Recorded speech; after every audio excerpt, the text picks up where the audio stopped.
안녕하세요. GT부인입니다. 요 며칠 황사로 인해서 대기가 안 좋더니 오늘은 대기가 거치고요. 날씨가 굉장히 좋아요. 그래서 아침에 일어나자마자 그 베란다 청소를 좀 했어요. 진열대도 좀 바꿔주고 자리 배치도 하고 또 큰 식물들은 물 샤워도 좀 시키고요.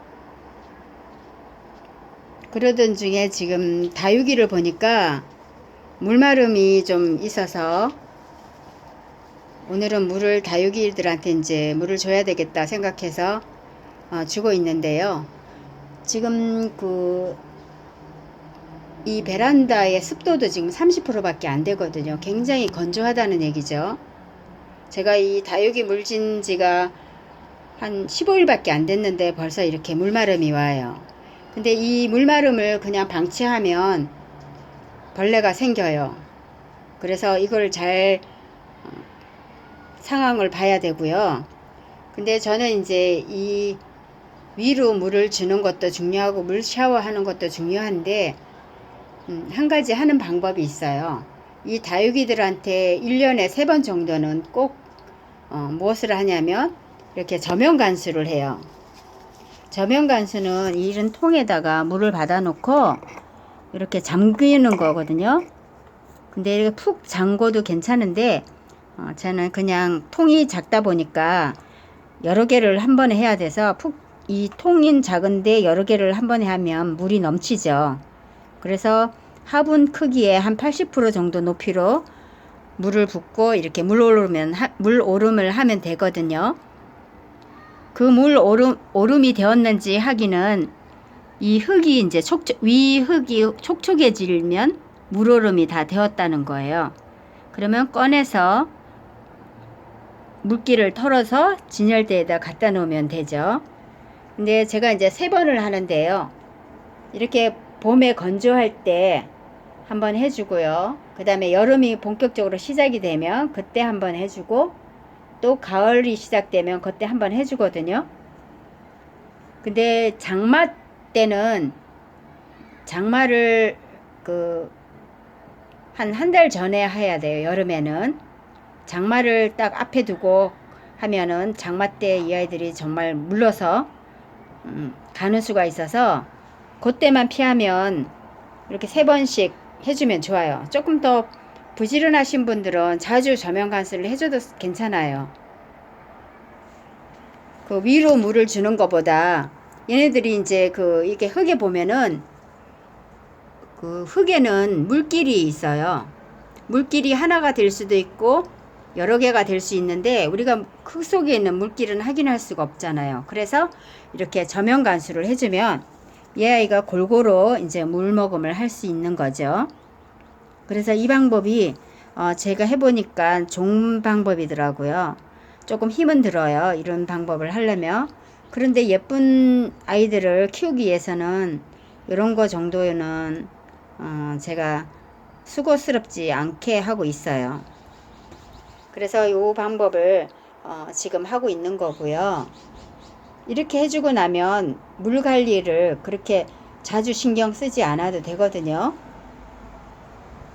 여름에 이제 본격적으로 여름에 오기 전에 한번 해주고요.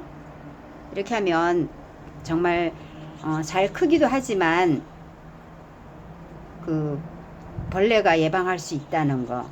이제 잘 큰다는 거는 예를 들어서 요런 아이, 지금 이 아이는 아직 물 저면 간수를 안 했어요. 이제 순서를 기다리고 있는 건데요. 이렇게 이제 자구들이 꼬물꼬물 나올 때 저면 간수를 해주면 이 아이들이 바짝 요 아이처럼 바짝 이렇게 올라와요. 그래서 저면 간수가 좋거든요.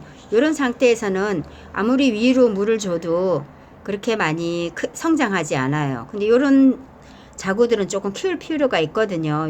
요만하게.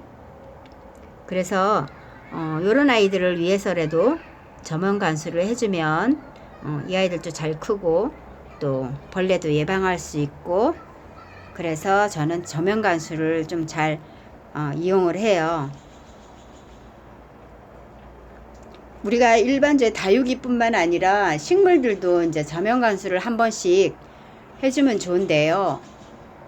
그 식물들한테도 저면관수를 하고 조금 말려줘야 돼요. 계속 저면관수를 뭐 한 달 계속 한다든지 2달 계속 한다든지 하면 거기서 이제 그 우리가 한풍이 안 되고 이러면은 곰팡이가 생길 수도 있거든요. 그러니까 꼭 그 저면관수를 하더라도 한풍을 좀 시켜야 된다는 거. 그래서 물마름이 오면 저면관수를 하는 건 괜찮은데 그 밑에를 말리지 않고 자꾸 저면관수로 반복해서 시키다 보면 또 우리가 그 곰팡이라든지 그런 거 있으니까 조금 유의해서 해주시면 좋겠어요. 제가 이제 이런 거를 자꾸 왜 반복되는 얘기를 하냐면 식물들 키우다 보면 잘 안 된다고 하시니까 그래서 제가 이런 영상을 올리게 됐어요. 그 방법이 저는 해보니까 여러 방법을 써봤지만 제가 이제 터득한 거고 그 방법을 잘 이해를 하면 식물들을 다 건강하게 키울 수가 있어요.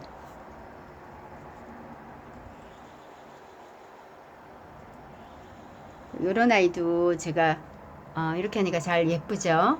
색깔도 지금 이렇게 오름을 하고 있고요. 다육이는 이렇게 키우는 게 제일 예쁜 거거든요. 아니면 이런 까라솔처럼, 또 아니면 요런 아이처럼, 또 아니면 요 아이처럼요. 입장이 굉장히 큰 아이인데 이렇게 작게 만들어 가면서 이제 키우는 거죠. 이 아이도 지금 크고 있고요. 이 아이도 지금 제가 이렇게 키우고 있어요. 예쁘죠? 근데 이 아이를 너무 크게 키우면은 다육이는 저는 더 이상은 크게 키우지 않을 거예요. 옆으로 이제 순따기를 해줘서 이렇게 키우고 있어요. 지금 이 아이도 지금 물 저면관수 할 그 대기를 하고 있어요. 이렇게 지금 잎이 이렇게 휘어지죠. 요거 물마름이 있다는 거거든요. 이게 이제 물을 먹으면 이게 짱짱해져요, 잎이. 그리고 위로 아무리 그 물을 주면 이 아이가 이제 위에는 우리가 그 약간 모래가 다육이 흙은 모래가 약간 섞여 있거든요. 그러면 딱딱하게 굳어 있다는 얘기예요. 그러면 물이 제대로 안으로 스며들지 않아서 밑으로 물 올림을 하는 거예요. 그게 이제 저면관수예요. 그러면 이렇게 저면관수를 하다 보면 다육이 흙이 이제 좀 오래된 아이들, 이렇게 딱딱한 아이들은 저면관수해서 물오름 하면 골고루 물을 먹을 수 있어서 이 아이들한테도 물 도움이 되죠. 요즘에는 또 다육이들도 저렴하게 많이 나와 있어서 여러분들도 다육이 생활 해보시면 다른 식물들보다 이 다육이는 정말 매력이 있어요. 제가 키워봤는데 저도 식물을 키울 때 이 다육이 먼저 시작을 했거든요. 그래서 다육이는 제가 계속 키울 것 같아요. 장소도 많이 필요하지 않고 다른 식물들은 장소도 많이 필요한데 이 아이들은 장소도 많이 필요치 않아서 이렇게 잘 많이 키운다고 좋은 건 아니고 이렇게 좀 작게 키우면서도 하나의 하나의 이렇게 이쁘게 키우면 좋을 것 같아요.